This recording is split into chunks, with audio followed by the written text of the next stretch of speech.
I want to put our focus here on this complex cultural metaphor, especially on Paul's use of the phrase skilled master builder, which, we can take that or leave that in terms of its translation, but here in the Greek, hos, sophos, architecton. What's Paul getting at there? And then, if you would, fill in the gaps for us, because people might just read that and move on. But this is a highly developed position within the whole politics of construction within the city, right? Yeah, that's right. And I think to lay out just a little bit of the trails that led me to realize that myself, I had again in mind lots of Old Testament background. I like to talk, as you'll know from the book, about Old Testament background. Yeah, we get to which is Jeremiah. Mm-hmm. which is really important, Mm-hmm. and in many ways far more important than whatever else is going on in the culture, in terms of our theological place to land. Right. And then think about cultural foreground. So a Corinthian foreground, an Old Testament background. And so I think Paul's got lots he wants to say as the apostle who knows his Old Testament, who knows the gospel of Christ. We can get to this, but I think he conceives of himself in terms of Jeremiah, especially in the Corinthian correspondence. But how is he going to communicate that? How is he going to bring that across?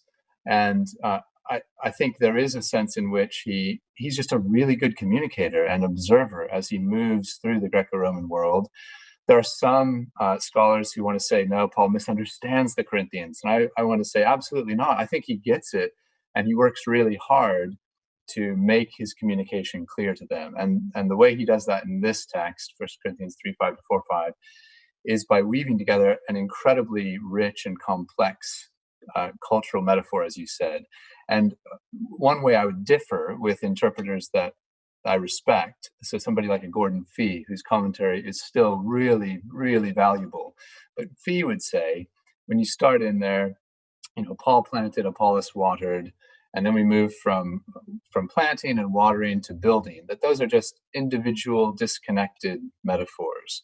They're ornamental. And Paul does this. People say he shifts metaphors. I don't think so. I think once we understand how metaphor works, and also when we remember 4:6 tells us these things and reaches all the way back to 3:5, that 3:5-4:5, every little piece has its place if only we can kind of get under the hood and understand how temple construction works with its social dynamics, its power dynamics, its funding, lines of glory and authority. So all of that gets wrapped up here in what Paul does. And one central node, as you've pointed to, is 3:10. Paul says, I'm the master builder. I'm the architect. And the term he uses there would have communicated he's the one who has been commissioned. I mean, he says that himself, that he's been given this commission.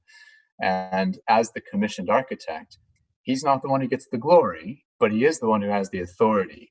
And it's an authority to make sure the building project proceeds exactly according to divine specifications in this case. And he's not going to brook any kind of shoddy work as he looks around, not because it's his project, but because he's got that role. He's been assigned as the architect.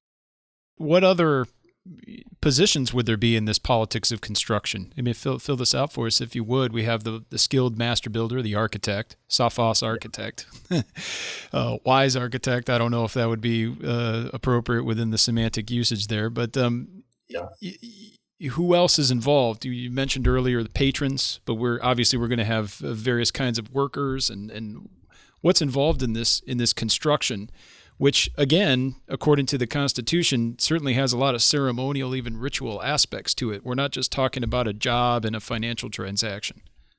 Yeah. There's a great, maybe if I can, I'll outline the process. I'll try to keep it brief, and then point to, I like pictures. Even though I'm a textual guy, I really like pictures. And there's a great Roman relief that I'll tell you about. Oh, so great. In brief, the process is this. There's somebody with a lot of money and influence in the colony who says they're going to give that money for a building project. They're going to build a temple in the middle of the forum or off the side of the forum. And they get permission for this from the colonial magistrates. This is where the Constitution is a helpful frame to understand some of these legal dynamics. as well as the status involved. But that person with the money is not going to get his hands dirty. So they appoint an architect who actually leases the project. So he's awarded the project. It's kind of a bidding process, and there's a lot of invidious competition for these projects, Plutarch To tells be us. kind of like a general contractor, or we think of him that way, or even a Yeah, civic. general contractor, but almost even more, Yeah. because we know that the architect gets down and dirty with the men, with the workers. It doesn't just hang Oh, back, doesn't just supervise. he's not And this merely is a really project manager and doing a financial deal and then having other people do the work. The skilled master builder would do the work too. exactly. And Okay. this becomes really key for what Paul's doing. Yes. He's not Yes. in an air conditioned, office somewhere, just sending people out to go and cut stones and lift things. He's actually out there on the work site.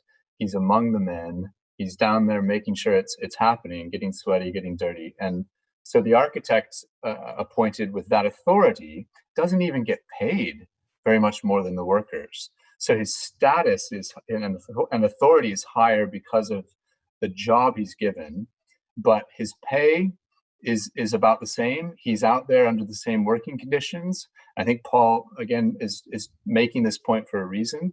And then you've got all kinds of different skilled workers on the job site, everything from stone cutters to carpenters to people who would inscribe the stones, mark it up, lift the stones. The Romans were great engineers, as we know, and so we can see them, lifting incredibly heavy things. So the work site be a busy place. Importantly, you've also got not just that legal framework in the far background of the Constitution, but you've got specifications for the job, which are either written on a whitened board or inscribed on stone, and it's Mm-hmm. right there at the work site. And so if the architect's down there and he sees a workman making a bad cut on a stone and breaks the stone, he goes back and he points at the specifications and says, look, you've been penalized now.